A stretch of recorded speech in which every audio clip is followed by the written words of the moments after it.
When I got to college, I wanted to improve my painting skills, so I took 2 human figure painting courses. In my free time, I practiced a lot, but I couldn't afford to hire my own model. However, plenty of guys bought Playboy, so I could easily borrow one to practice drawing the human figure. I was too cheap to buy my own. One day, I was copying a pinup on a sheet of typing paper when Tom Mallory walked into the room. "Hey, that's a good drawing.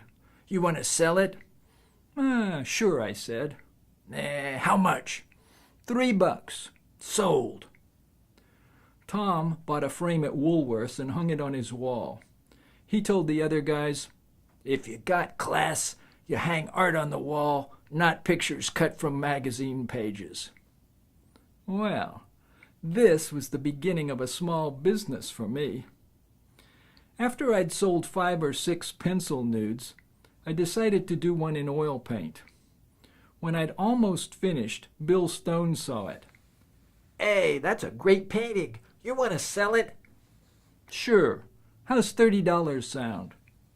"Okay, but there's just one thing." "What's that?" "I want the boobs bigger." "Bigger? This model was in Playboy.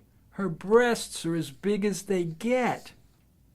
"But I like 'em bigger and pointier."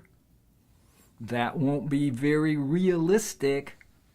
"Look, I don't know much about art, but I know what I like. If I shell out $30, I want something I like." "All right, I'll fix the breasts, but you better not change your mind." I gave that nude huge breasts, like space capsules atop Atlas rockets. She was ready to blast into orbit. When I showed the result to Bill, he loved it. "That is fantastic. You paint as good as that Italian guy. What's his name? Michelangelo." "That's me, Michelangelo Jr."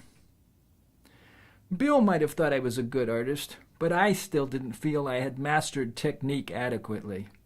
Then, in 1967, Playboy magazine invited famous artists to create a work inspired by their centerfolds.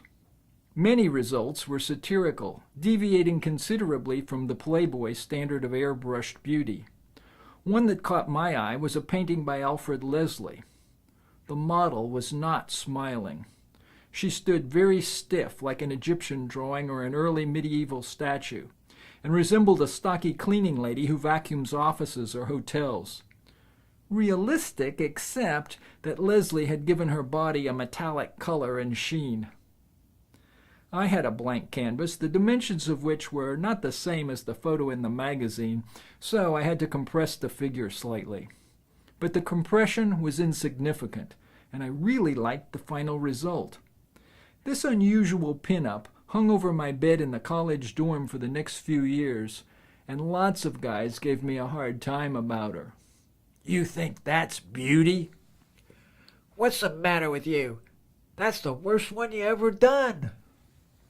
To them, my taste was weird. But what they didn't realize was this was not an ordinary woman. She's a muse, much more sophisticated than the pinups I'd sold them.